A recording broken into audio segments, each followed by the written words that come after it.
Hey there, true believers, and welcome to episode 34 of the Marvel Mondays initiative here on the Penultimate Conquest. Today's topic is, of course, our discussion of Spider Man. Ooh, almost wrote the wrong thing here. Far From Home, not No Way Home. That's next week. Sorry. Ooh. As part of our MCU Rewind series. If you're watching on YouTube, consider dropping a like and a sub, and don't forget to hit the bell to get notifications for all of our shows, like the Penultimate Game Show, the Cross Media Show, and Animation. If you're watching on Twitch and you have Amazon Prime, you have Prime Gaming, which means you have one free sub to give out, and we'd love it if you give it to us. But if not, that's quite all right. For those of you that don't know who I am, my name is Ruben Guerrero, the director of the Penultimate Conquest. Today, we have the perfect trio, some might say. All right. We have here to my left, to my right, to my left, we have Mr. Movie Reviewer himself, the man known for, oh God, the man known for buying small popcorn at the movie theaters, but he hosts a large popcorn podcast. I don't really understand the premise of this, but okay. Um, the man, the myth, the legend, ISO Christian. Christian, how you doing today? Portland was robbed this weekend, and happy birthday, Ruben. Oh, thank you very much, sir. Appreciate it. And of course, we have the man that knows everything about Destiny. The man who was also a newly christened father, I guess is the word I'm looking for. Nope, not christened. That's Nope, completely definitely not christened. Okay, all right. Well, the man who was formerly known as not a father, I guess. I don't know. I'm still trying to figure out the intro for you, Eric. I'm sorry. All right, I'm sorry. okay. Hey, We have our friendly neighborhood, Eric in. Eric, how's it going? hi. It's going all right. Just feeding Ruby right now. It's going great. Good. And it's Spider-Man week. That's right. Oh my God, it's finally here. It's finally here. Feels good to be alive, Phyllis. Feels Oh good to be yeah, alive. it's happening. Yeah. Are you guys excited? What's your hype levels right now? I would say Scale 1 to 10. I'm at a 10. Wow. Because obviously, Paul Thomas Anderson says the movies are back. Should, did say that. should I know who Paul Thomas Anderson is? Do what? Should I know who Paul Thomas Anderson is? Yes. Yeah, he directed. Did you watch There Will Be Blood? All that. Okay, he is a very good director, and he talked about how he likes all the Marvel movies and they have their place. And Spider-Man will put butts back in movie seats this weekend, so it's always a good thing. So yeah, it's just Spider-Man week. So excited when I see my boy Ruben. Yeah. When I see him, Who's your boy? I'm going to lose it. When I see Tobey Maguire's face this Thursday, I'm not going to be able to contain myself. Yeah, but Eric. No, if I just saw JJ in the post-credit scene for this movie back when I watched it, I lost my shit. I screamed. And if that's what this movie is, the whole movie, oh my God, let's go. Eric, what if I tell you that not only will you see Tobey Maguire in this movie, but at the end of this movie, we're going to get a little scene, and that scene is just Tobey Maguire finally taking off his I was gonna say helmet, but that's not the word. His mask. Are you okay today, buddy? I'm feeling a little under the weather, but that's okay. That's okay. He finally takes off his mask, and Tom Holland's just stares at him, and he's like in disbelief. And Toby finally says what we've all been waiting for. Just remember, kid, with great power comes great responsibility.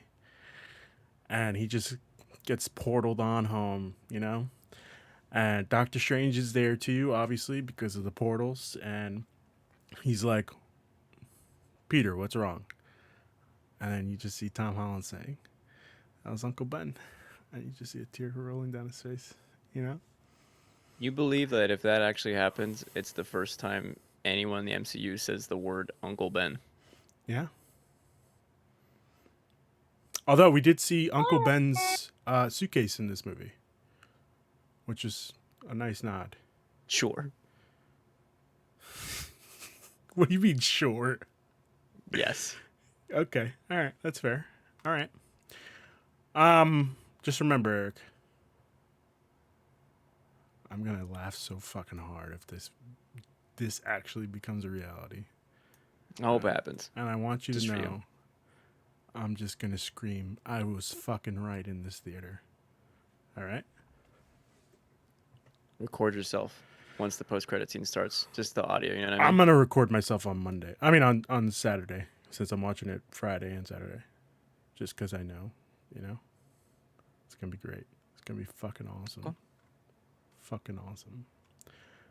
Before we get into our discussion tonight, we have a little bit of housekeeping. This is not what I planned on talking about. This week is probably it's up in the air, guys. It's up in the air. I don't know what the fuck we're doing for streams or shows today this week.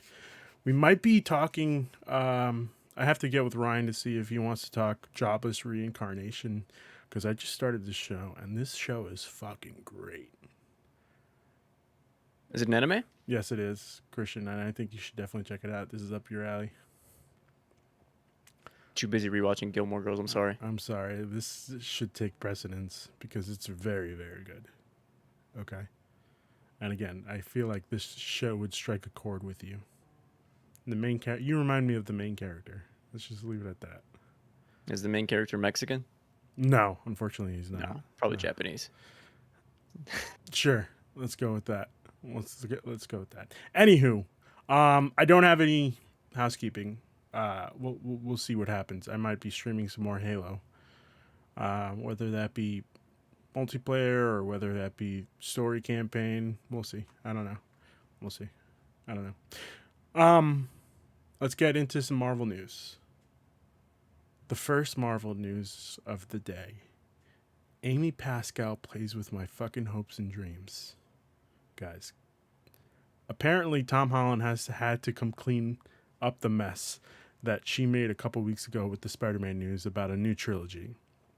Quote, the new deal that was struck up was this understanding between the two studios that that should Marvel want me to appear in one of their movies, then it would be an open conversation. I don't think it's as black and white as I have a 3-picture deal with Marvel and I have a 3-picture deal with Sony. It's just this open conversation and open dialogue between Mr. Iger and Mr. Rothman. So there is no actual trilogy that's confirmed, right? No. Yeah, that's what I figured when that news broke. Because I don't think Tom had even said anything about him wanting to. Because he was talking about how he wasn't sure if he wanted to play Spider-Man anymore. I don't know. And then Amy Pascal, like the same week, was like, "Yeah, there's another three new trilogy coming out." It's like, well, is that accurate? Like, Tom hasn't signed on for that. It's unfortunate, That's very unfortunate. I still have yet to see him say, like, I don't know if I want to play Spider-Man anymore. So I don't know where you're getting this. That was last week. I don't know where I didn't see this. It was everywhere. He talked about how he wanted to be a landlord instead. I feel like he was just trolling very hard. I think it's up in the air because obviously she said that right after it talked about like No Way Home had the gargantuan pre-sale and tickets that it did. So obviously you want to strike while the iron's hot there and say, oh yeah, we're definitely going to have more Spider-Man movies. Yeah. But obviously you probably have to get in the boardroom and stuff and actually work this thing out. Right. Let's just hope it goes in our favor and we get more Spider-Man. Well, more Tom Holland as Spider-Man. Would you like that, Christian? Would you want that? I mean, I'm not going to say no. Okay. You know, if it happens and it's done in the right way with some cool writers, then yeah, of course, I'd be down. Okay. All right. Eric?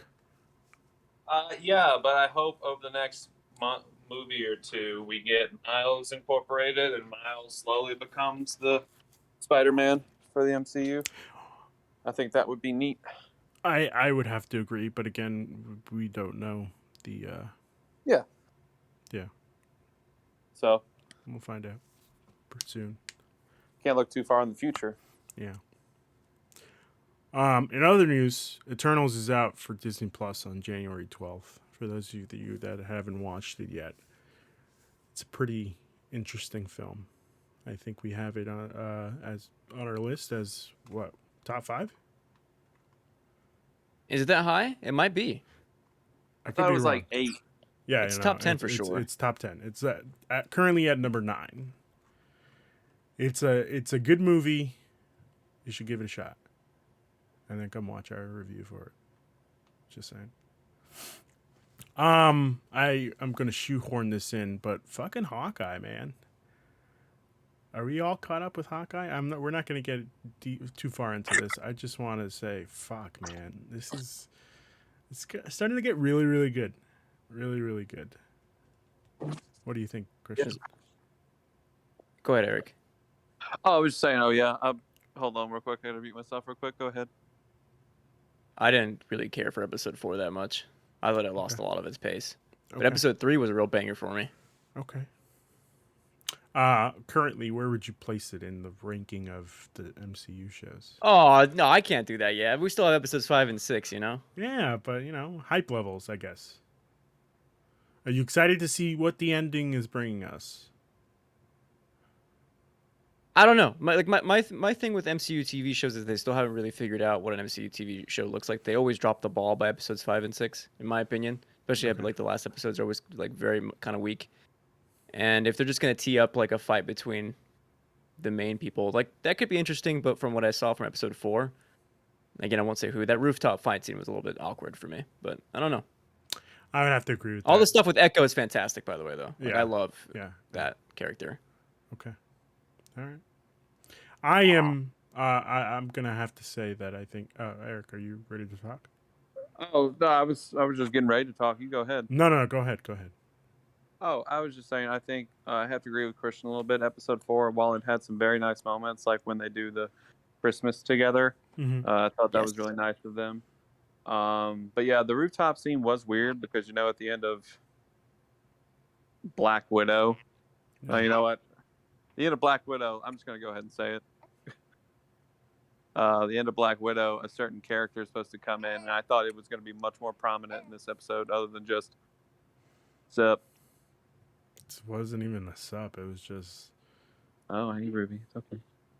Yeah. But yeah, Christian is right. Most of these shows, I think Loki, so far, is the only one that had a pretty good season finale. Yeah. Where it wasn't just bombastic action. So maybe Hawkeye can do that, but we shall see. It's okay. It's okay.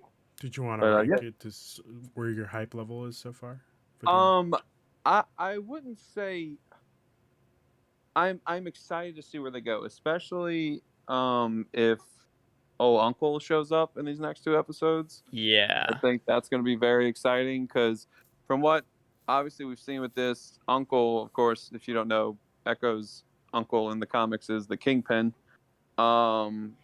He obviously, this one has been working in the shadows, so it's like one of those Kingpin where he doesn't want people to know who he is. Because I like the Kingpin that kind of yeah, I'm Kingpin, you ain't gonna stop me. But it's interesting to see because Netflix's Daredevil's Kingpin was in the shadows at first, but then he came out into the light, and it'll be interesting to see. Sorry, my brain is not processing words correctly right now, so that's quite all right. I think he was, if I remember correctly, he was technically still in the shadows. It was just he was being a more prominent figure in the spotlight. He was trying to make sure that the facade of him being a good person was there, and trying to essentially make Daredevil to be the crazy person in the situation. He doesn't know what the hell he's talking about. I'm literally doing all this good for everybody, and blah blah blah. But what do I know? I I will have a question for you guys. go for it. Do you think any of the MCU TV shows have hit the high that Daredevil season 1 did? Oh, I think so. I don't think any of them are as good as Daredevil season 1. I think the closest is WandaVision for me. WandaVision up until the final episode, which final episode still had a lot of great moments, but like I just remember, like as much as like Loki got more people, the hype there was around WandaVision, the week to week, Yeah. just trying to put together the puzzle pieces. Who could it be? There was nothing like it. I haven't seen, Yeah. and again, you don't know if that's because that was the first MCU property in almost 2 years, or what. But I think they crafted a really good show there. Do I think it's better than Daredevil season 1? No. But I think its differences make it better, because obviously what makes that show strong is, the magic stuff.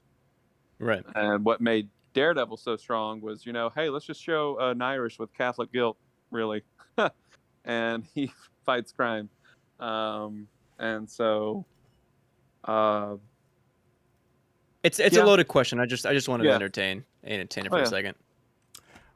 I would think that you see when I talk about the Netflix TV shows, specifically Daredevil, I think the action scenes and how crazy the one shot scenes that Daredevil itself did. The scene, the whole, the hand coming out of the hole in the ground. Like, are you fucking kidding me? That whole fight sequence was phenomenal.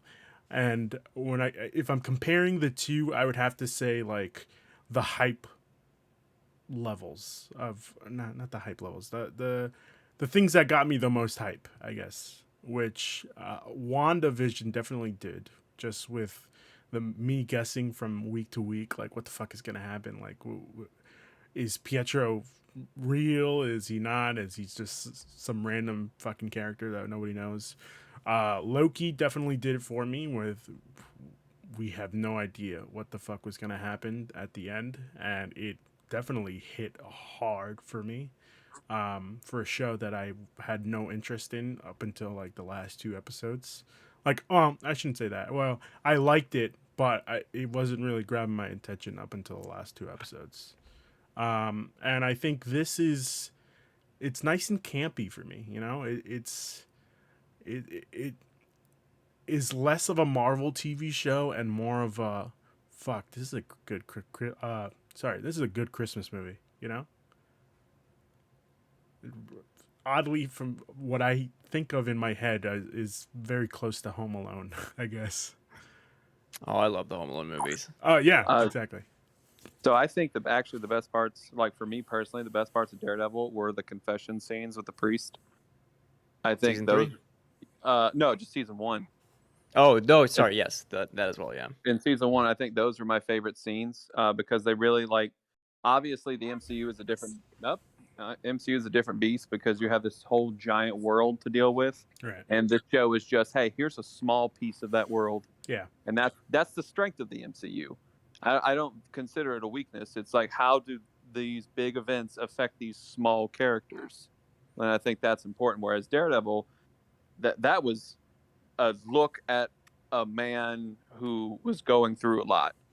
Like there was no big world universe around there. It was, how does this one man who has all this guilt in his life use it? Right. And so that's why I don't think any of the MCU shows have hit Daredevil season 1. That's why I still think it's the best season of any Marvel television. Yeah. Okay. All right. Nicely put. Very nicely put. In other news, Marvel's Guardians of the Galaxy took home an award this past Thursday at the Game Awards for Best Narrative. And I'm gonna be real honest with you, I'm happy for them. Congratulations. Square Enix is making us believe in them again, I guess. After the shit show that was Marvel's Avengers, I am now I don't know. Some people would say that was the second best game of last year. I Certain mean, channels. some people would be I'm wrong. gonna be wrong. Yeah. Very, very wrong. I'm just saying, like, Ruben, you should finish Guardians so you can get to that line that I told you about that I would I make you very excited. I am planning on finishing Guardians this week. If I Awesome. don't have any streams lined up, I think I might just play that by myself. Do it.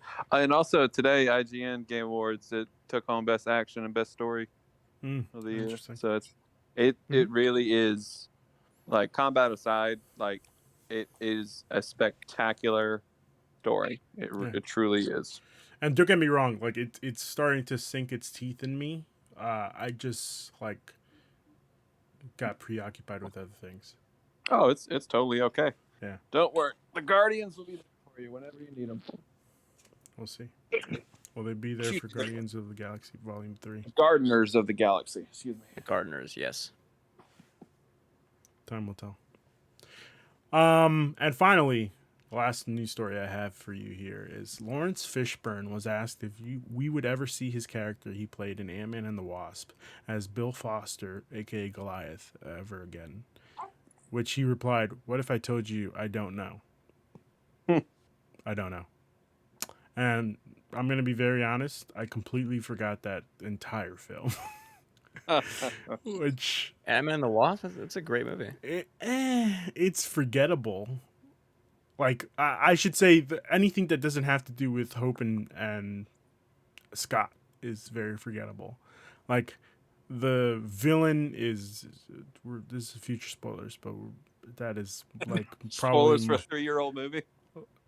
Oh, I said future spoilers for us. Oh, Yeah. gotcha. Yeah. Features spoilers for a movie we've all three already seen. Yeah. It's very forgettable, that villain, which is unfortunate because I was told that that villain was supposed to be very, very important, I guess. But we'll see. We'll see. I have one more thing here. Go for it. Eric mentioned that he would like to see Miles Morales in the MCU, which, of course, I would love to see as well. But it got me thinking about what other Spider-Men we could be getting, you know what I mean? Like a Spider-Woman take, right? A Ben Reilly. But one that I was thinking about was Silk. Ooh. And so I was like, just Googling stuff from Silk. Apparently, already in the MCU. Oh. And I was like, what? Sorry, go ahead, Olivia Eric. Wilde's directing that movie, I think. Yeah, but that movie isn't in the MCU. That's going to be Sony's Spider-Man Yeah, universe. so it's in the Sonyverse, but this character is already in the MCU, and apparently she's in Spider-Man: Homecoming. What She's the a high school student played by Tiffany Espenson. Huh. Interesting. Those are interesting. Yeah. Does she get like any screen time? Do you know who she Yeah, is? her name is Cindy. I don't remember who she is, but Oh, I I saw a think picture she- of her, and I was like, oh hey, I recognize her. Was She may be one- on the debate team. Oh. She may have been on the debate team. Yeah. Okay. All right. Cool. And obviously, we got to get Miguel. I don't know Miguel about would that. be awesome. I feel like that's pushing it maybe too much. I think the person I would love to see is Ben Reilly, just because Ben Reilly hasn't had a live action adaptation, I guess. Or If they could any do the Clone adaptation. Saga right, oh man. Yeah. I could also see them, like, this is a really, really crazy pull for this movie, for No Way Home, but I could also see them doing Spider-Gwen. I would love Spider-Man, man. But, the more and more I think about it, the more I see, like, Christian's theory becoming true, Andrew Garfield, he comes back for another movie or two. Oh no, that wasn't my theory. I just read that somewhere online. Well, I'm That he apparently he comes back for a new trilogy or whatever, or new movies for Sony, which I think could be cool. That'd be cool. Yeah, very cool. Give me 1 second. Bless you. He's over there coughing. That was a burp. All right, let's get into it. With a premiere date of July 2nd, 2019, and a budget of $160 million, the box office for this movie was $1.131 billion, which is crazy. crazy how much people love that Spider-Man, Eric. Crazy. Of course, Oh, right. directed by John Watts, and the screenplay was written by Chris McKenna and Eric Summers, which I don't know if they've done anything else. I think they did Homecoming. I don't think so. I don't remember either, so Okay. All right. I can't tell you. That's fine. And I think they're doing this one as well. Let's find out. No Way Home. No Way Home. Chris McKenna. Huh. Oh no, actually you're right. Chris McKenna did write for for Homecoming. Jumanji, Welcome to the Jungle. Oh no. I don't know. Oh, about that's a this. fantastic movie. I don't know about this. Ant-Man and I the can never Wasp. tell when Eric's doing sarcasm. Right Yeah, No, I love Jumanji Welcome to the Jungle. It's so good. he's also writing No Way Home. Sorry. Gotta watch them Jumanji films. What were you gonna say, Christian? I was gonna say again. I'd never know when he's doing sarcasm or not. This whole time. I'm serious, guys. Watch Jumanji Welcome to the Next Level. It's really good. It wasn't that good. It was an okay movie. Best 3 out of 5. Best 3 out of 10 I've ever seen. He also wrote Ant-Man and the Wasp. I already said that. That's fine. And the Lego Batman movie, which was pretty good. So he's got some ups and downs. I fell asleep during the Lego Batman movie. Oh, it was really good. You should give it a shot again if you haven't. Obviously, the first movie after Endgame. I, for one, was very excited to see this movie, and god damn, it blew my expectations out of the water. Christian, what were your thoughts on this movie? Dude, First time. yeah. Obviously, last week I was a bit down on Homecoming. Again, I want to reiterate that I think Homecoming is a good movie. That depiction of Spider-Man isn't my favorite. Mm-hmm. Far From Home tries to fix all the problems I had with Homecoming, like pretty much right off the bat. Like the very first scene we get in Far From Home is Peter giving his plan to Ned, but his plan has nothing to do with Spider-Man. It's all about Peter Parker trying to admit to MJ that he has a crush on her, right? Right. And all he wants to do is distance himself, not just from him being Spider-Man, taking a break that he wants a vacation, but distancing himself from No Way Home. There's like a great scene where he has anxiety because everyone's asking him like, "Are you going to be are you stepping up? Are you going to be the next Iron Man?" And like those kinds of interrogations are the reasons why I think No Way Home is like truly like a great Spider-Man movie. Sorry, Far From Home. There you go. I hate this naming. Yes, I know. Me too. Eric. Hi. Hi. What were your thoughts on this movie? So go into like Mysterio is my favorite Spider-Man villain, and so I was super excited to see how they were going to do Mysterio. Mm-hmm. I was intrigued by the good part where he was a hero, because obviously going into this movie we had the tease of the multiverse. We're like, what? And then like in the trailers it made sense. Like, hey, when Thanos snapped, that caused like a big energy spike in the universe and it opened a hole. I'm like, you know what? That actually would make sense. Yeah. And so like this was like his excitement was like me in the trailer when Peter's like, wait, so there's a multiverse? I'm like, oh yeah, here we go. And Christian's right. Like what works about this movie is that he really is wanting to be Peter this time.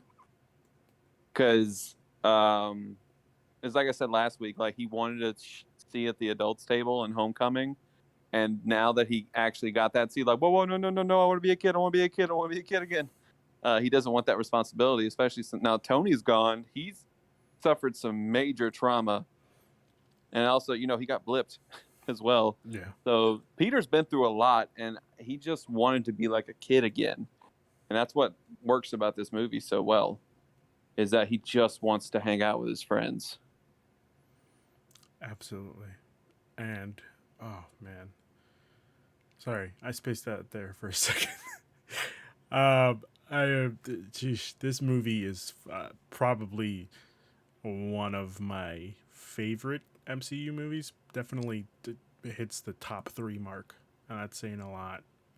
I did have one gripe with this movie, but we'll get to that later. What are our theater experiences? Do we remember this, Eric? I don't really remember. I saw it 3 times in theaters. I don't really remember seeing it for the first time, except the only thing I remember of it was screaming at the post-credit scene. Yeah. Literally screaming. I've Yeah. never screamed before, but I did in this one. Yeah. So unfortunately, I don't really remember. I remember I had an ice cream cookie sandwich as a snack. Mm, That was fun. great sandwich. Amazing. Great sandwich. Christian? I remember seeing it in IMAX. I remember coming out of it like really enjoying it, and then I was like, I'm not gonna watch it again because I liked it so much the first time that I don't want another experience tainted, and I never watched it until this weekend. Wow. Okay. Also, Sony, can we make a deal to get your Spider-Man movies on Disney Plus because I'm tired of renting them on Amazon? Joke's on you. You should have had them on 4K Blu-ray already. I have nothing to watch Blu-rays on, ironically. A PS5. I have the disc or the digital version. You son of a bitch. Fair enough. Fair enough. I think that's I what want I'll that get you cool for Christmas. black PS5 digital box. That's like the only reason why I wanted digital. I thought the Oh, box that was cooler. dude, I was so sad when I had to throw away that black PS5 box when the basement got flooded because that box is so cool. Oh, God. Whatever. Anyway. My theater experience was pretty great. I was going to RTX, so I had to see this movie on a Thursday to catch my flight for Friday. I saw it in Alamo Drafthouse here in New York, and then I saw it again with my friends that we went to RTX. Well, I went to RTX with, and there's nothing better than going to see this movie with a bunch of people who are also going to RTX at the same time, and we just all flipped our lids. It was Okay, great. can you explain to me what an Alamo Drafthouse is? Alamo I've never been Drafthouse. to one. Alamo Drafthouse is basically it's a movie theater, obviously, but they have like a bar in front of your I would say like a countertop in front of your seat, and they bring food and they serve beer and alcohol. But like the food is top notch. Oh, I've been to one of those before. I absolutely hated it. I'm not an Alamo Drafthouse, but it was called Movie Tavern, I Yeah. think. So Um, it's different. It's difficult to like do it right.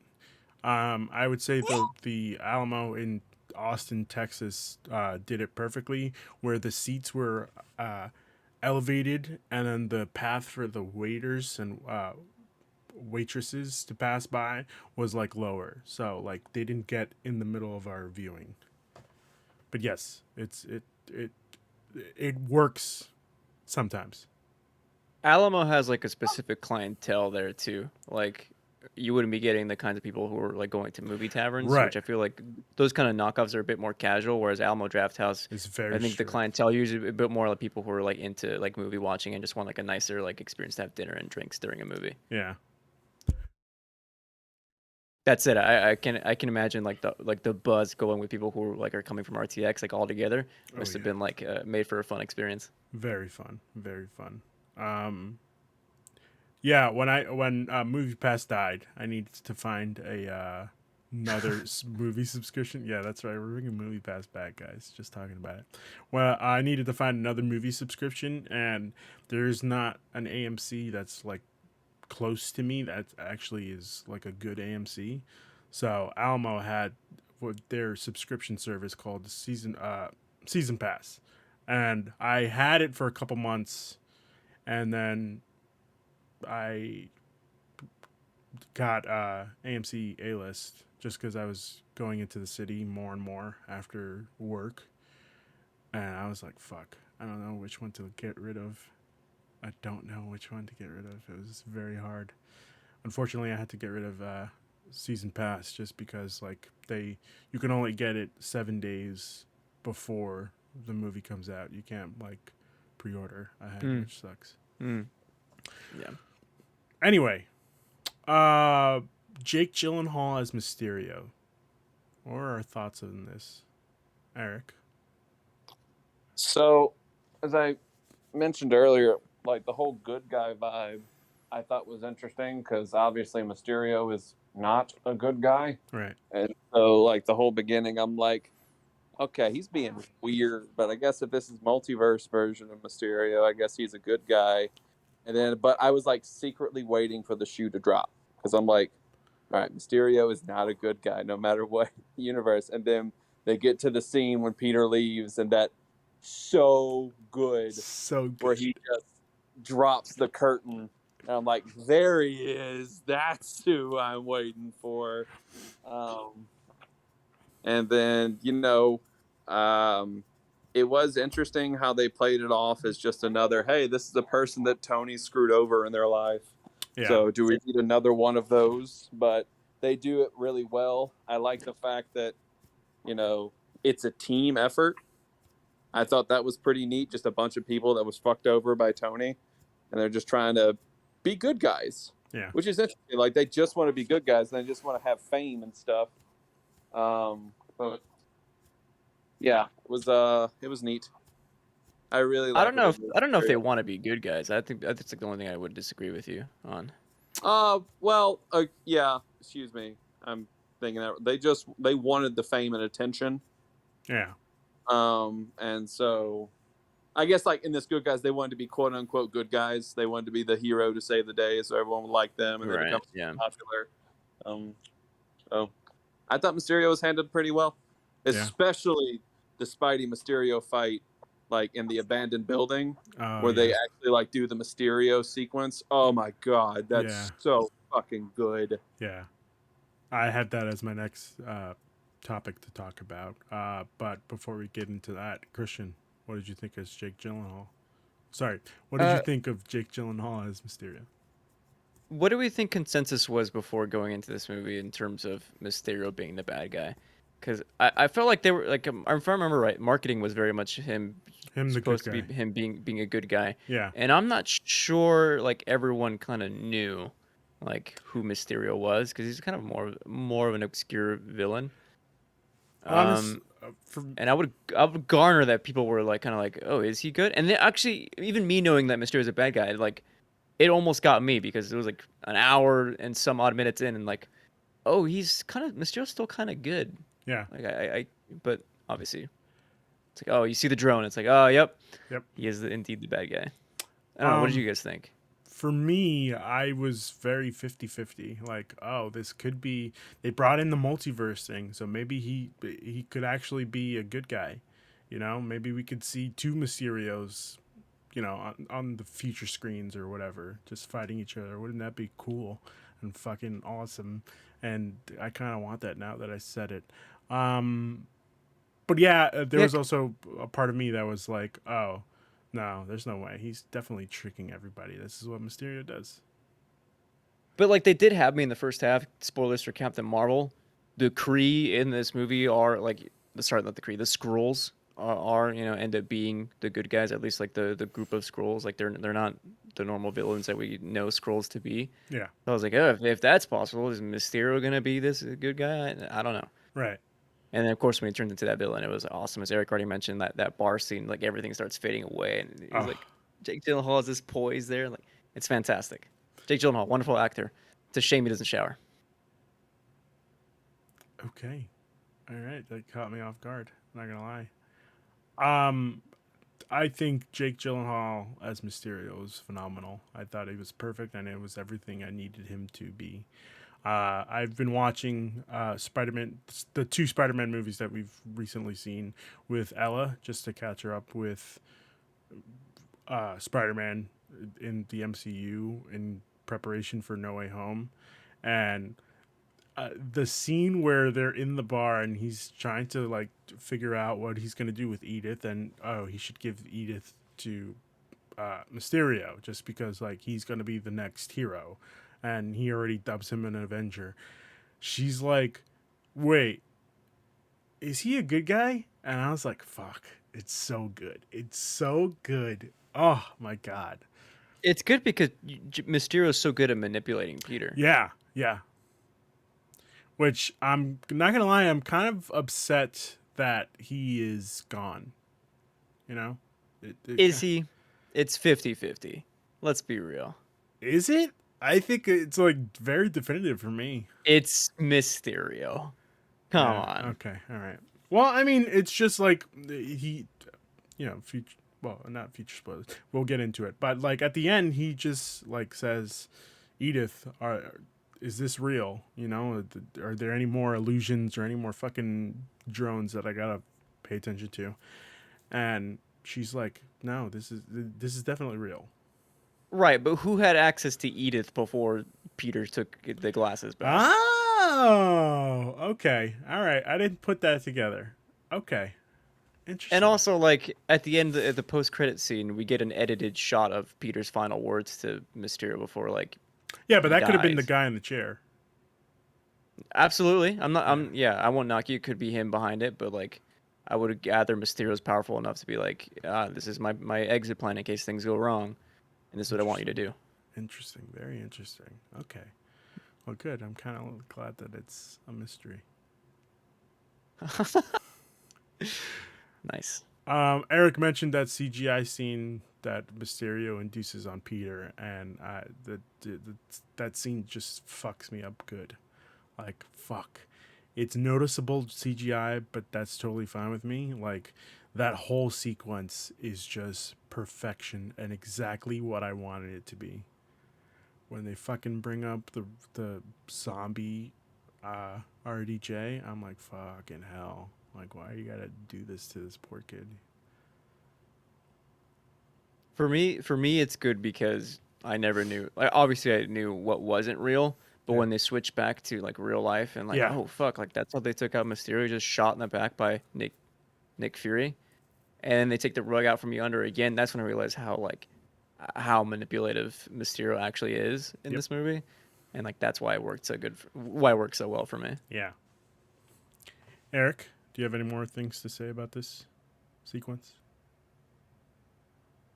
Yeah, I think. Sorry, I got a fussy one here. That's okay. She Mysterio. I thought it was great because in the cartoons and stuff, Mysterio was always one of the coolest because he would do these extravagant tricks for Spider-Man, and the fact that they were able to do it on such a good scale, it just looks so good. Yeah. Like it was all so well done. The only problem I have with is I don't remember Peter calling him Fishbowl Head. I don't remember him calling him Fishbowl. Yeah. Classic. That's a classic Spider-Man dig right there. Yeah. But geez, Peter freaking took a train to the body, which is has got to freaking hurt. Oh, But it was really cool. It's just man. Oh, it's I okay. forgot to ask Ruben a question. Did you ever end up watching Peter's to-do list? Yes, I did, and it was great. It was a little Yeah, perfect nod. yeah. I guess for the posterity of the podcast, Peter's to-do list was the deleted scene that we saw from trailers of. I mean, it's more than that. Like, it's Peter going around like Queens to get ready for his trip to Europe. But the final scene is that battle he has in like the restaurant, I think, with Oh all those wait, people. no, then I didn't see that at all. I just saw the one clip of him getting his passport. Yeah, and then it keeps going, and then it's him fighting those people in the restaurant from the marketing material, where the cops are like, um, Oh, Peter's like, "Oh, I can't. I'm too busy doing your job or whatever." Like, "Oh, I'm on vacation, so you're on your own or whatever." interesting. I have to Yeah. watch that again then. And Huh. I was reading the comments on that video, and someone pointed out something that I thought was excellent. I wish I wrote down the name of this person that said it, because it gave me such enlightenment for the rest of the movie, which was the Peter Tingle problem that Spider-Man has, that Peter has, is like a direct, it's correlated directly to the use of the Iron Spider suit, because in that fighting scene, Peter doesn't dodge anything once. Every time like projectiles or things are being thrown at him, because he's wearing this like Iron Man suit, he doesn't dodge anymore. So he kind of forgot how to use that sixth sense that he has, his spider sense. And so Ah, him learning how to be his own person is where when he starts to get his Peter Tingle back. And I was like, interesting. wow, What a fantastic reading of this one deleted scene that totally changed the way I look at this movie. Yeah, I'm not gonna lie. I kind of don't want him in the Iron Spider suit anymore after that. After you saying that. Yeah. Yeah. Oh, goddamn. That's really, really good. I'm excited to see this now. This movie has posed a great question. Who is going to be the next Iron Man? Who do we think is going to be the next Iron Man, Christian? Hold on, I see Eric unmuted. It's gonna be Riri. You think so? Yeah, I mean they're making a show about her. I mean, that could be anything, you know. For now, I guess the question is. My actual answer is no one. I think the movie kind of tries to argue that there is no replacing Iron Man. There is only one Iron Man, Right. and Tony Stark could barely live up to the expectations that he set for himself, Right. and that the world had for him. But that's my actual answer: is that there should be no next Iron Man. Okay, that's a I good think answer. Riri should be her own character and not trying to be like the next Tony Stark, if that makes sense. Yes, it does. It absolutely Which is does. why I have one problem with this movie. The only problem I have. What's that? All right. The rest of the movie is a banger. There's this one scene in the Netherlands. Shout out to Virgil van Dijk. When Happy shows up in the tulip field to pick up Peter, and they have this great heart to heart about the weight that Peter's feeling on the world. Everyone's looking at him, right? Oh, no. And people are asking me, like, "Am I going to be the next Iron Man?" And then Happy has that great conversation where it's like, "Dude, like, you won't be the next Iron Man because you're not. Like, Tony was barely, Iron Man, right? The thing I just said." And they kind of like end on that note that Peter shouldn't be trying to be the next Iron Man. He should be trying to be the best Peter Parker and the best Spider-Man that he can be, because that at the end of the day, that's who he is. Right. And I was like, yeah, that is the heart of this movie. I totally agree, and I want Spider-Man to continue pursuing that. And then the next scene is him pretending to be Tony Stark with the tech, and he's got the arm in it, and then Happy turns on AC/DC, and it's like, what? They're just playing him as Tony Stark now. What happened to the conversation you guys just had? I would say the thing that like pushes it to the top in that scene is them playing like AC/DC. Like everything else is could have like he needed a new suit. Whether we like it or not, he needed a new suit, and I think that was the only way that we were able to get from point A to point B plot point wise. So he needed to build the suit. Him listening to AC/DC and then him screwing up. Oh yeah, I love Led Zeppelin. Led Zeppelin. Kind of like counteracts that, I guess. I mean, it's good. It's funny. I think it's jarring when you have this whole conversation trying Yeah. to lead you one way, and then the next scene is like, let's imitate Tony Stark. And Right. it's like, what? I don't know. That's fair. That's fair. Okay. I guess I'll go to my biggest gripe of the movie, which is the Nick Fury character. I think, yes, I don't like what they did with Nick Fury in this movie. Now, will we ever get a pure Nick Fury conversation with Peter Parker? I don't know. I guess we'll never know now. But, like, the things that he said in this movie, bitch, please. You saved you fought. Well, You've been to space. Yeah, you've been to space. I just didn't see it coming out of Nick Fury's mouth, I guess, if that makes sense. I could have used a little less of snarkiness and more Nick Fury. So, for the sake of clarification, then, do you not like Nick Fury in this movie because he ends up being not Nick Fury at all? Yeah, And he's just a Skrull? Yeah. Okay. I don't That's like fair. like Maria Hill, fucking amazing. Like Maria Hill. Not Maria Hill either. No. I would say Right. like she did great in the sense of like she played the character well. I just think like Oh. that wouldn't be the way Nick Fury acts, you know? Like Nick Fury wouldn't say, "Bitch, please, you've been to space." In my head, anyway. I could be totally off. That's pretty much it. everything else is fucking perfect. Eric, do you have any gripes with this It's gonna movie? be the Nick Fury stuff. Say that one more time. I'm sorry. It was gonna be the Nick Fury stuff. Yeah, you had the same thing. 'Cause, actually, I need to go dark for a sec, so Okay. y'all just have fun. Okay. Perfect. Okay. I have more stuff to say, but not Go for it. gripes. Good stuff. Okay, go for it. Shout out to JB Smoove as Mr. Dell and Martin Starr as Mr. Harrington for Yes. completely carrying the comedy of this movie. Put Larry David in the MCU next. Is all Oh I'm saying. my god! Wouldn't it be great if Larry Yeah. David just Yes. played did the Stanley cameos? I don't know, going that far, but like him. What's the word I'm looking for? Making it more flary, you know, more comedy, more comedic. Dude, I would love Larry David as like the assistant principal or something. Yeah. And then like have him and Leon, JB Smoove Yeah. just joke around back and forth, just how they Fuck do in yeah. Curb. Like let's put that in the MCU. Why Yes. not? Yes. And him just cornering Peter. Did I just see him lift up that locker? Yeah. Do you respect Doing Wood? Oh god. Doing the eyeball thing from Yeah, Curb. yeah. Right. Okay. All right. Okay. Okay. Oh God. yeah, that would be fucking amazing. I would love that. Do you have anything else? That was the biggest thing. I love them. Okay. I love how hilarious Martin Starr is. He's got like so many great stuff. Oh my establish God. the character. His My wife wife- pretending to blip.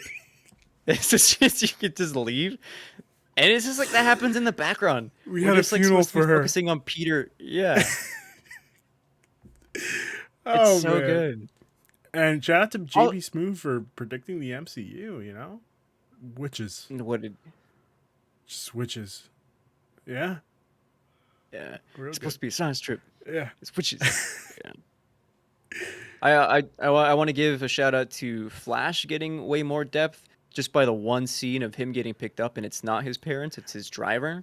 That's what like threw me What? off on this movie. Threw me off completely because the second time I saw this, I was like, "Well, where are they going with this? Is Flash gonna be like the MCU's Venom now? You know, like what could they possibly do with this? I thought they were gonna go like they showed it and then nothing else happened. I just assumed that something was gonna happen after that. Maybe it'll happen in No Way Home. Yeah, We'll see. We'll see. we'll see if they said stuff. That'd be kind of interesting. MJ getting depth too by just the text message saying, "Mother and father, I haven't heard back from you." I thought that was cool, and just I don't know, just seeing her and Peter interact. Like Zendaya, like legit was great, in both Homecoming and Far From Home. Yeah. I also want to shout out like the Brad character was kind of annoying too. Like, who takes a picture of a guy like in that position? You know, like I get it, you're trying to go after the same girl, but like that's a low blow. High school. It's a high school That's thing. I a low understand that. blow. Christian, do you understand that? Would you do that? I mean, when I was in college, I had people like, we went streaking once in the dorms, and people like took a picture of me. Like, you know what I mean? Like, it happened. Okay, yeah, but that's different. You're actually, I don't want to say asking for it, but you know, you're publicizing it. Like Peter's just trying to get dressed in this. room. 1,000%. If your homie that you went to Europe with, you caught like. Yeah, but with they're his not pants homies. down, like someone like the zoomer of this generation would put that on TikTok. Is all I'm saying. It's unfortunate. I'm not excusing the behavior, Okay, right? Yes, you're not. Leon has the heart to heart. Hey, real talk. Don't be doing that. Stuff like, not cool. Not cool at all. I want to give a shout out to this movie illustrating how people come back from the blip. Mhm. That was very interesting. Fucking it does perfect. beg the question. What? Go ahead. No, just like the way they illustrate the blip is fucking perfect with the band coming back into the scene where the basketball game is happening. Oh God. That begs a lot of interesting questions. At the end of Infinity War, the post-credit scene, you see like helicopters and planes coming down, Yeah. right? Where do the people go that were in those planes, right? Do they just blip back in the air? No, I think they blip What are back the into rules? I think they blip back into the helicopters and planes. The helicopter exploded after crashing into a building. There's You, your answer. There's your answer. but I love a good MCU movie that starts with the Marvel Studios logo being played with other music that's Yeah. not the traditional stuff, because it's always like interesting to Whitney Houston. make like the movie's always gonna be a little bit different. Having that be like the intro to the high school students paying homage to all the fallen people from Endgame Perfect. is funny. Perfect. It's funny. It's perfect. Yeah. Yeah. Definitely the levity we needed after Endgame. You know, absolutely perfect. Just checking, Eric. Do you need some more time? I'm good. Someone's just being a little cranky right now. Okay. Oh, I Christian, have another grab I just remembered. go for it. Aunt May, still not a good character in the MCU. Yeah. Is Marissa Tomei fantastic? Oh, duh. Yes. Crushes her role. Yes. I But would have to agree. I think she needs. I think. Sorry, go ahead, Ruben. No, I was just gonna say I have to agree. I think like this is probably like the beginning of this movie where they're talking at Feast. Not Feast. Not Feast. No, you're right. It was the place. Salvation Army. Yes, it was the Salvation Army for the people who got misplaced during the blip. The story was kind of funny, where she's like, when I came back, I got into my old apartment, and the guy, the wife thought I was the mistress. The mother-in-law thought I was, I forgot what it was, but it was pretty clever. It was pretty clever. Yeah. I kind of wanted more from her in this, which is kind of upsetting. But listen, I think we'll get some more next week. This week. This week. I don't know. I think Marissa Tomei will barely be in it if we're going multiverses and stuff. I think she'll be as much in it as she was in this movie. How about that one? So like 3 minutes, 3 to 5 minutes. 3 to 5 minutes, yeah. But like she has some, wisdom. Let's hope. Let's hope. She gets to see Uncle Ben one more time. I wonder if we're just like Eric is just in pain, like wanting to respond to us. He's like, "Damn, Ruby's fussy, and I've got stuff to say." Y'all are good. Trust me. Okay. Okay. The next talking point I wanted to talk about was elementals. It's going to be really weird seeing Sandman in No Way Home when we already technically saw him in this movie as the first elemental that he deals with, where he's in Mexico, and he tells Nick Fury, "You don't want any part of this." I'm interested to see what, I guess, Peter thinks of Sandman in this movie. What Peter thinks of any of the villains, you know what I mean? That's gonna be awesome. Fucking awesome. God, I can't wait. He's already laughing at Otto Octavius because of his name.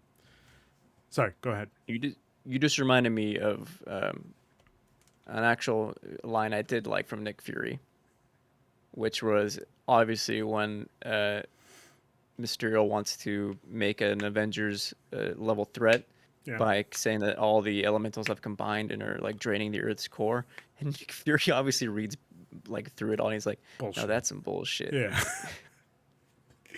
Yeah. I also don't think I don't understand how Mysterio thought he was gonna get away with everybody seeing it as drones, and then like expecting to be like that's a big plot point that everybody seems to just overlook, especially in the end credit scene. Oh, that it would end up just being drones. Well, He's no, like, "Oh, that play a it bunch off." of people saw that it was just drones in London. Yeah. Yeah, interesting. I just remember two other praises I have for this movie. Go for it. Again, what I love about Spider-Man is how Peter Parker and Spider-Man's life combine. Yep. Obviously, in this movie, Peter leaves his suit back in the hotel room because he doesn't want it, and he's forced to fight in his high school uniform with his backpack on, which is fucking awesome. I love any time Peter has to fight in his normal clothes. I think that shit is always so cool. And two, him running out of web shooters at the end. Yeah. Always fantastic when he has to come up with different ways to save the day by not using his web shooters. Yeah. Also, shout out to that TSA agent, where she's like, doesn't give a shit about the suit. Don't fucking bring bananas into Italy, bro. Don't do it. All right, Sorry, Hugo.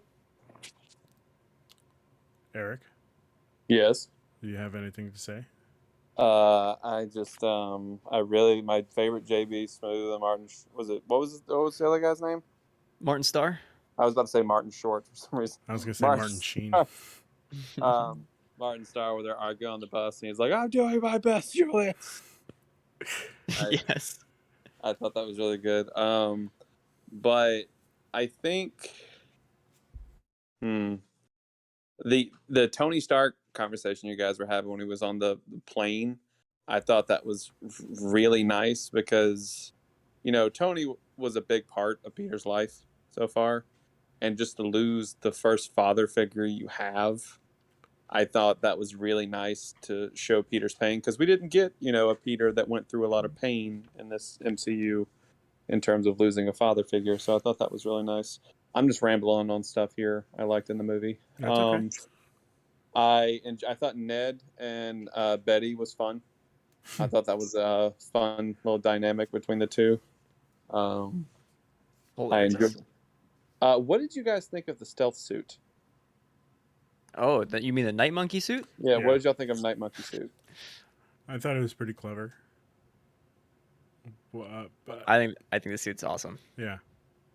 Okay. It's one of my least favorite Spider-Man suits, but Well, it's not a Spider-Man suit. Like a Yeah. Nick Fury suit. It's a Night Well- Monkey suit. okay. Either way, I did enjoy the one joke when he's going through and people are screaming Night Monkey. Yeah. I thought that was really good. I enjoyed. Oh, hold on one sec.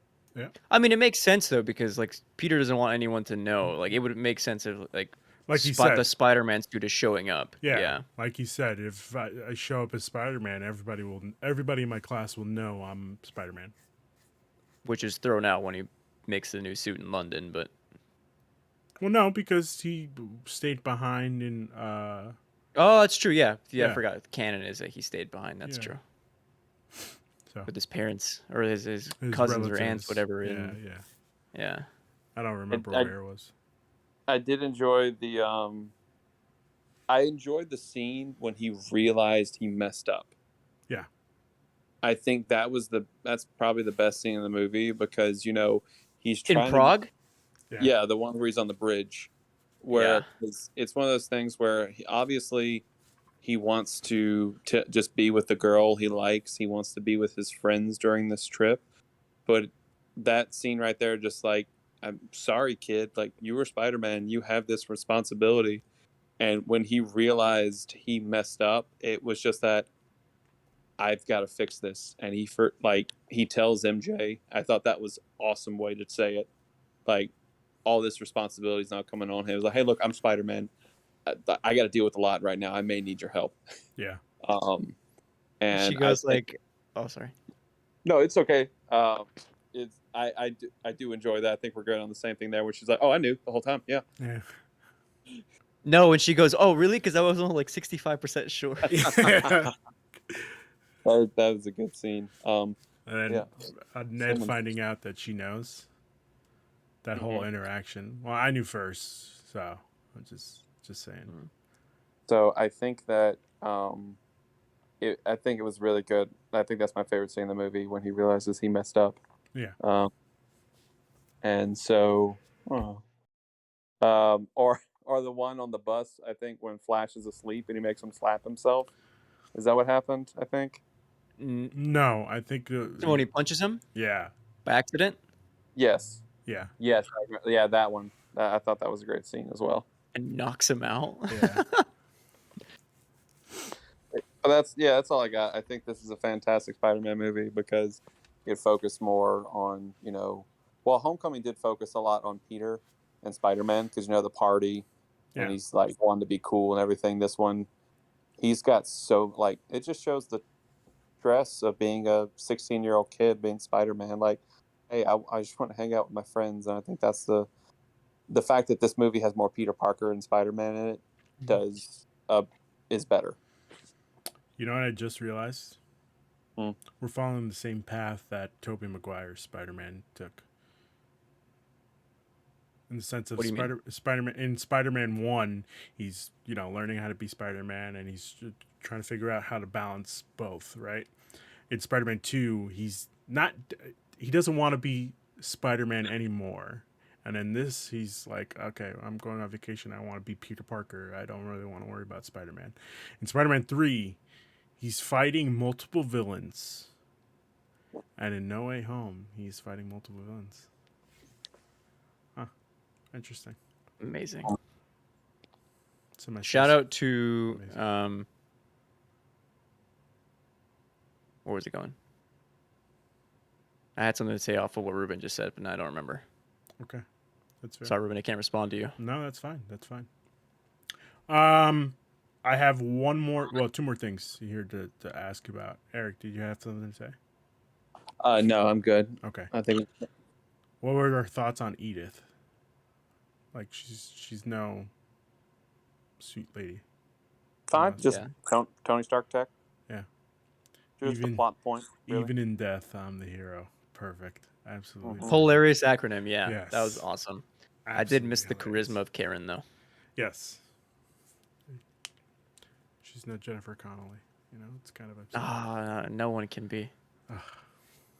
So upsetting. And only Robert Downey Jr. and Jake Gyllenhaal could probably pull off those glasses. When he puts on the Edith glasses, I'm like, holy shit! I could definitely see an alternate universe where Jake Gyllenhaal is definitely not Robert Downey Jr. Is definitely Iron Man. Because him in the glasses kind of reminded me of the scene in Iron Man 2, if I'm not mistaken, of him on the donut. No, that's Iron Man 1. Donuts too. Donuts 2. Randy's Donuts. Yeah. With him on the donut and with the sunglasses, and it's just like, holy shit. Like, what could have been?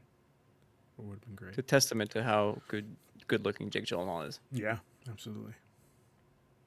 I think the final thing I want to say is I did enjoy the I don't want to say duality, but I do enjoy that.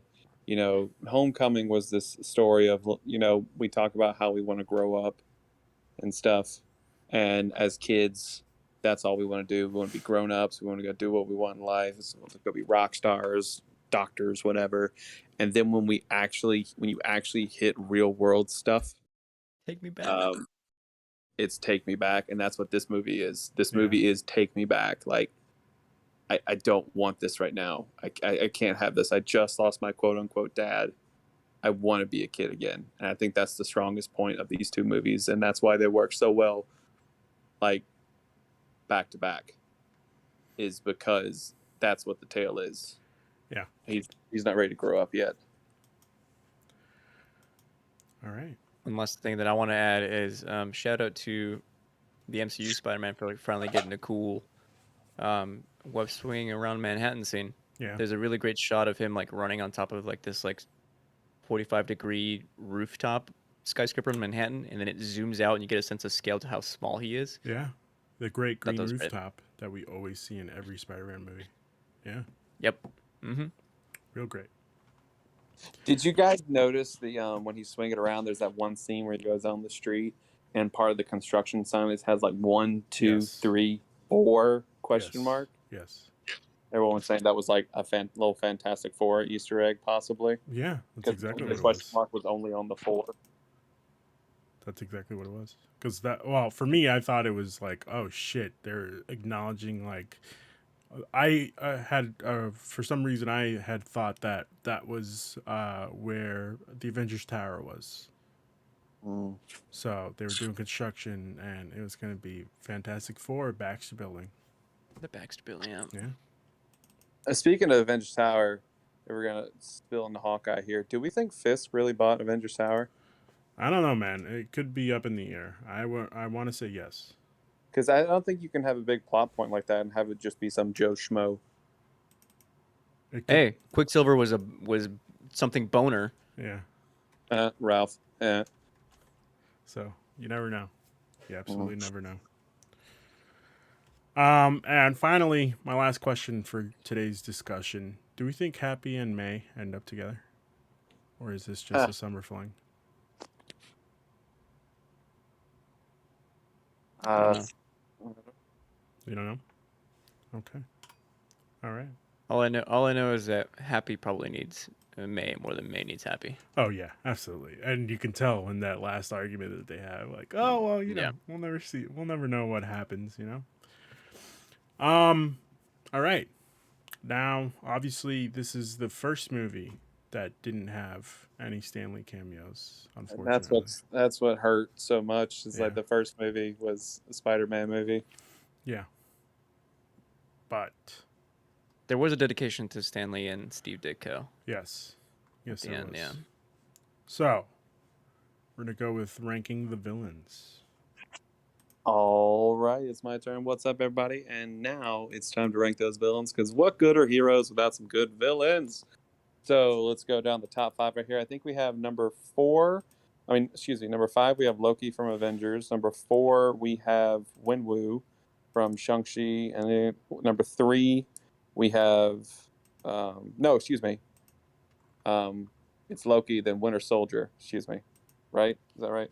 Winter Yes. Soldier Yes. at number 4. Number 3, Wenwu from Shang-Chi. Number 2, we have Zemo from Civil War. And number 1, we have Michael Keaton's Vulture. So where do we think Mysterio lands?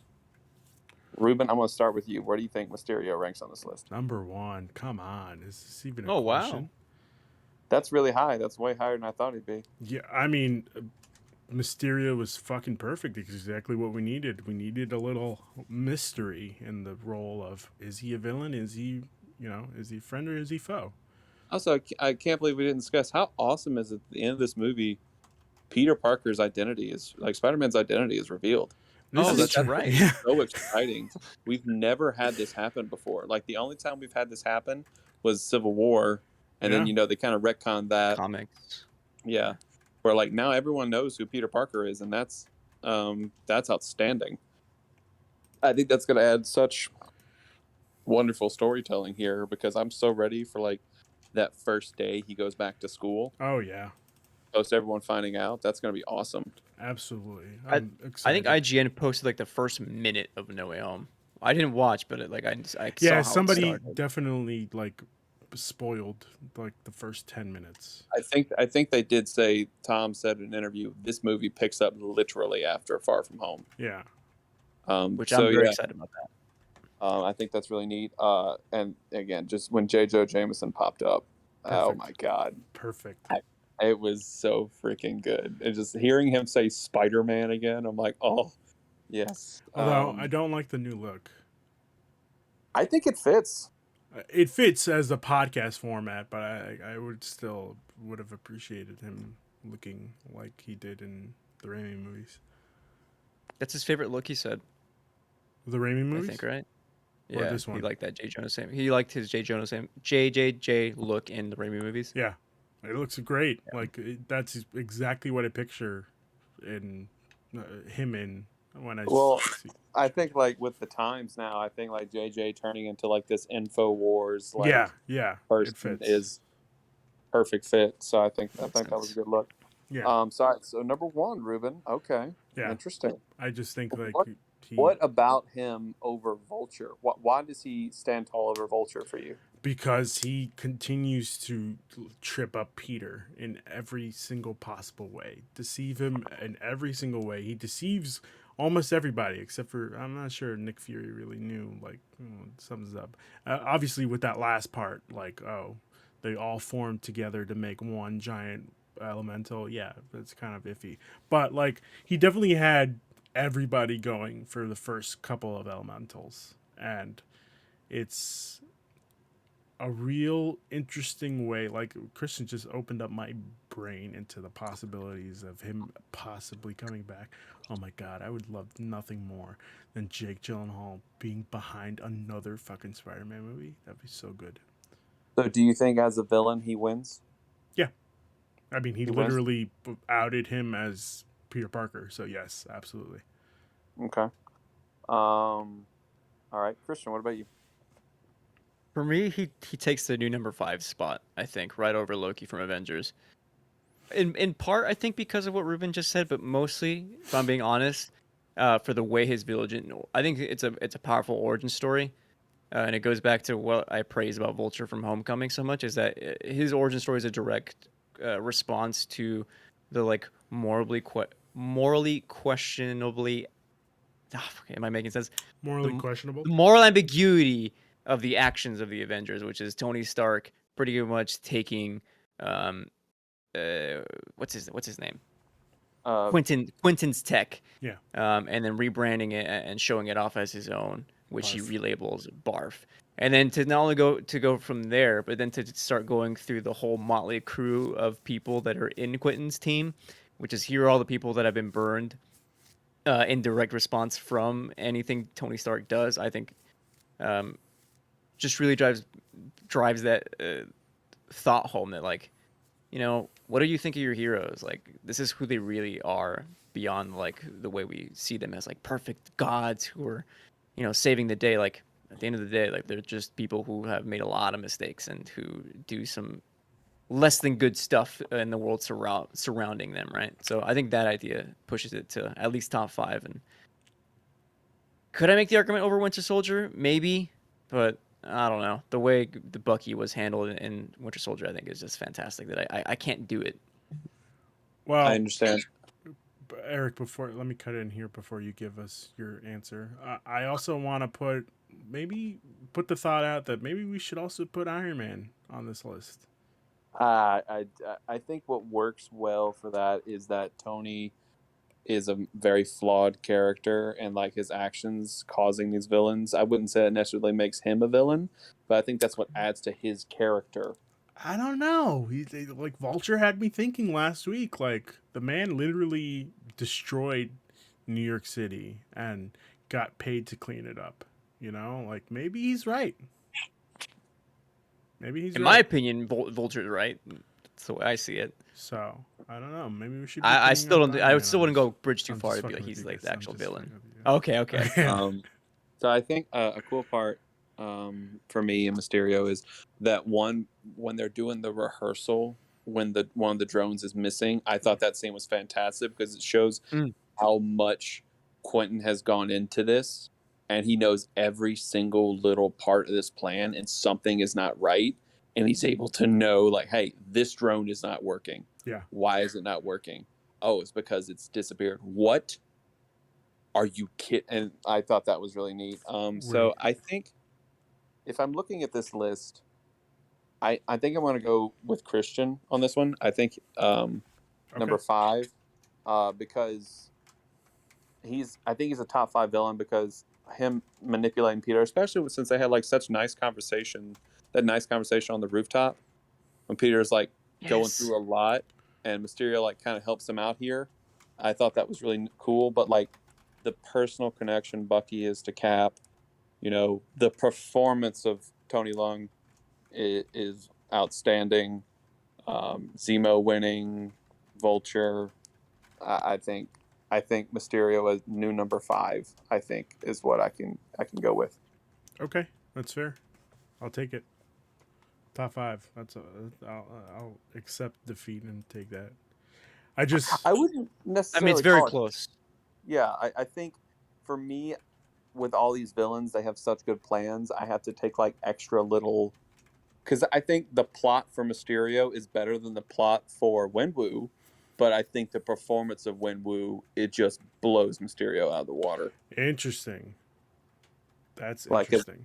Because I would with the say the tie, opposite. I gotta find different things right there. Like Yeah. with Bucky, the important thing there is his connection to Steve is what makes it that much more powerful. Right, but I also I have to say that I think the fact that Mysterio like befriends Peter, and then that scene where you're talking about where he's like talking to the guy, I always forget this guy's name, where he's like, I want you to know that his death is on your hands and these kids' deaths are on your hands because now I have to kill Peter Parker because of the fact that you all were so careless and nobody was paying attention to the plan. Like, this should be a bigger deal for all of you because this messes up our entire plan to show the world that we could be the new superhero. Yeah. And I But think that's the problem with. Oh, go ahead, Christian. I'm sorry. I was like, but you know what? Far From Home doesn't have Steve just quitting the fight and telling Bucky what Bucky always told him as a child, which is "I'm with you till the end of the line" or whatever he says, Yeah, and just stops fighting. Powerful, tragic, You I guys- amazing. think You're it's right. just what's about a top 5 is that like it makes it seem like, oh, just because they're number 5 they're not number 1, that makes them a bad villain. No, I think Oh that yeah, Not at all, not at all. But I also want to say, like, we also get that whole speech that Mysterio has prepared for the CGI sequence where he's just fucking with Peter's head, and he's showing him like, oh my god, like Peter, you're a failure, and it's all your fault that none of these people will be saved or whatever he says. Like, it's just it's absolutely an perfect. outstanding villain. Yes. my actual take on like what Ruben and us are arguing on the top 5 list is that really these, like, when we say top 5 villain, like these villains are in like the top league of the MCU. best of the best of the MCU movies. And at the end of the day, it's just like preferences to what we like Right. more. You know what I mean? Right. Yeah. I So- mean, there's going to be a new number 1 in 2018 anyway. When we get into the 2018 movies, so it don't even matter. I know who that is. It's So gonna be Lawrence Fishburne's character in Ant-Man and the Wasp, isn't it? no, it's not going to be him. No, it's going to Okay. be some big purple dude. So, where are we putting Mysterio? Where did we land? 5. 5. I have 5. Christian has 5. You have 1. Okay. All right. Or should we average it or whatnot? I mean, if you want, we can. What's the average of? Yeah. How do we do that? Give me I a forget how sec. to do averages now. 11 divided by 3. 3.66, which would leave it in between 3 and 4. The new number 4. I'm okay with that. Okay. I'm okay with that All right. because I don't want the fact that he's your number 1. No, absolutely. I completely understand what you guys are saying. I'm not taking away from that at all. I don't want you Okay. to think that. Go for Now it. I have to play the averages. You know what? Mysterio is my new number 6. Take it back. Ah? I'm just kidding. Okay. Eric, do you want to say the new the new top 10? The new top 10? Okay, hold on. I have to look at the sheet. I'm not on it right now. 1 second. Here, I can look at the sheet right now. I got Okay. it below me. All right, everyone. The new top 10 for the Marvel Mondays Initiative villains. We got number 9. We have Red Skull from Captain America. Number 8. No, excuse me. It'd be number 10, Red Skull. Number 8, Taskmaster / Dreadnought from Black Widow. Am I saying this right? Oh, jeez, No. it hadn't been added yet, so I'm all over the place. That's okay. Do you want me to take over? Sure, yes, please, Okay. because I'm on my phone, so That's okay. it's weird to try to. That's totally fine. For the new number 10, we have Ultron from Age of Ultron. From number 9, we have Red Skull from Captain America: First Avenger. For number 8, Taskmaster / Dreadnought from Black Widow. We have Loki at number 7 from Thor. Loki at number 6 from Avengers. The Winter Soldier, obviously, from Captain America: The Winter Soldier at number 5. Number 4, Mysterio from Spider-Man: Far From Home. Number 3, Wenwu from Shang-Chi and the Legend of the Ten Rings. Number 2, Zemo from Captain America: Civil War.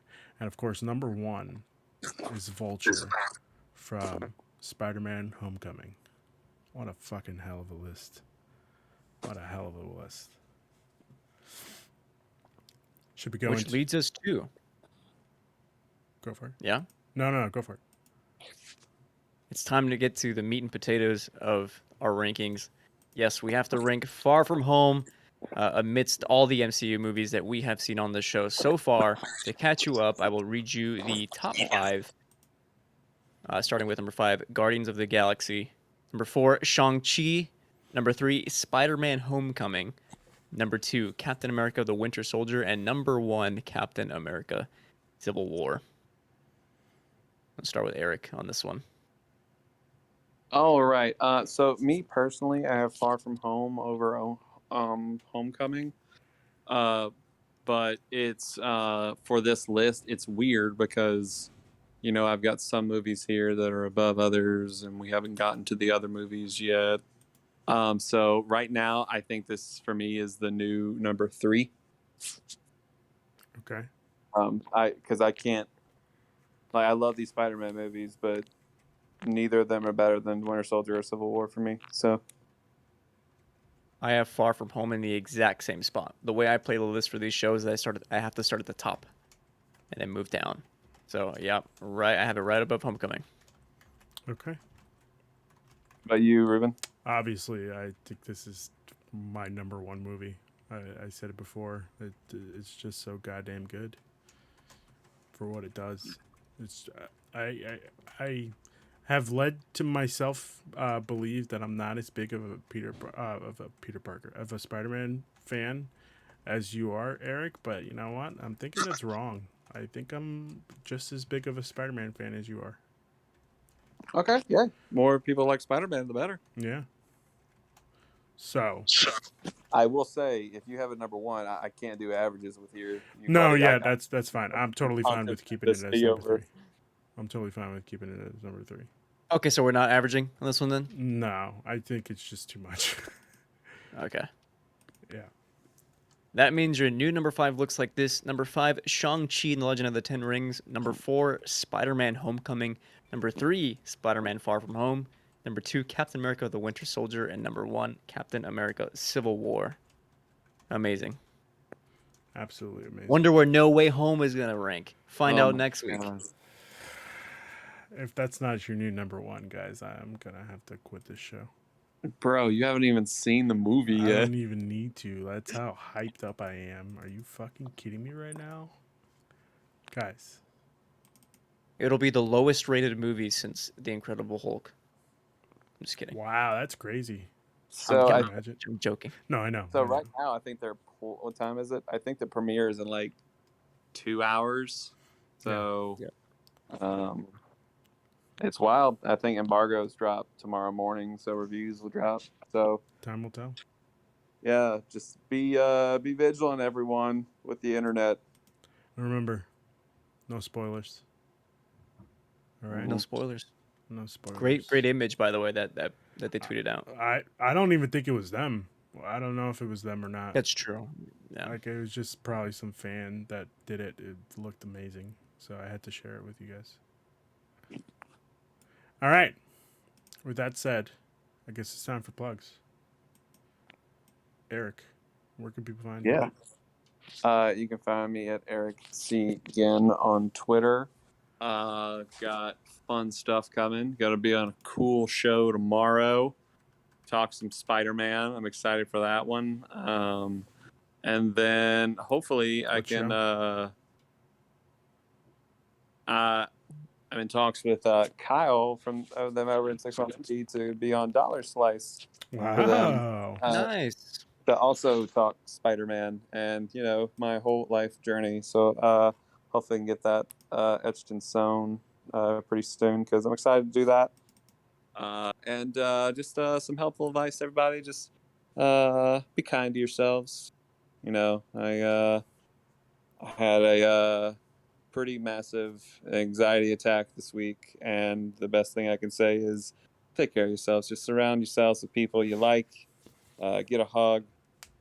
Check up on some friends. See how you're doing. And also go donate to the Trevor Project because, the author who wrote my favorite story of all time is opening her mouth again, and it's making me real sad. And so there's a lot of people out there who could use some help. So please donate to Trevor Project or places like that for people who could really use some help. So yeah, that's all I got to say. Okay. Cristian, where can people find you? You can follow me at ISOChristian over on Twitter. Been posting a lot about my I created a portfolio website for all my work.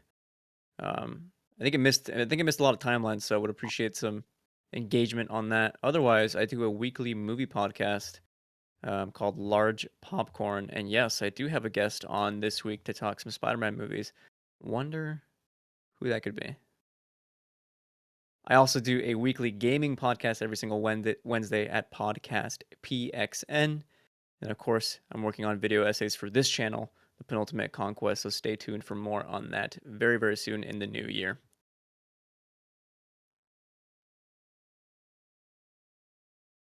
Is Ruben talking? Ruben, you're Yes, sorry, I just realized that. Thank you. I am working on some stuff for the channel for next month. Like I said, this is probably going to be the last week of shows, and then next week we're doing No Way Home. So this is going to be the end of the content for this year, except maybe some pop-up streams here and there. We'll see. But it's exciting stuff, guys. We're here at the end of the year. I can't believe it's been 52 weeks since we started doing this. That doesn't add up at all. it's been a 52, give or take. Oh well, yeah, because we also have to add in the MCU shows that we reviewed. Oh, duh. Yeah. So yeah. Yeah. Let's see. When did WandaVision start? WandaVision started. I have it here. Give me a sec. January. So our first episode was the 18th. January 18th, I think, was the first episode. That would put us at 47 or 48 weeks. We have this is interesting. Well, I have here 42 episodes for the Marvel Mondays initiative. We took a few off. Yeah, our first episode was WandaVision episode 1 and 2, published 8 months ago. Fucking crazy. March 15th. You said January? Yeah, we started it like the Monday after WandaVision dropped. Are you sure WandaVision dropped on in January? Yeah, well, Falcon Winter Soldier was. March. that's right. Because we decided to do. Okay, I think what happened, we rebranded. Yeah. We rebranded in March, and we just did it as cross media show. I think. Yes, you're right. For WandaVision, so 10 months ago, January 19th. Yes, you're absolutely right. Fucking crazy. So, I guess Excelsior. Okay, I guess. Okay. See you all next Monday. Yeah, see you all next Monday for fucking guys. No By Way this Home. time next week, we'll have seen No Way Home. So excited. Oh, hold on. I bought a shirt. Give me 1 second before we go. Let me go grab that shirt. Let me show you what that shirt is. Hold on. Is it a little tight? I'm so the sorry. old web shooter? No. Hold on. This guy bought a shirt.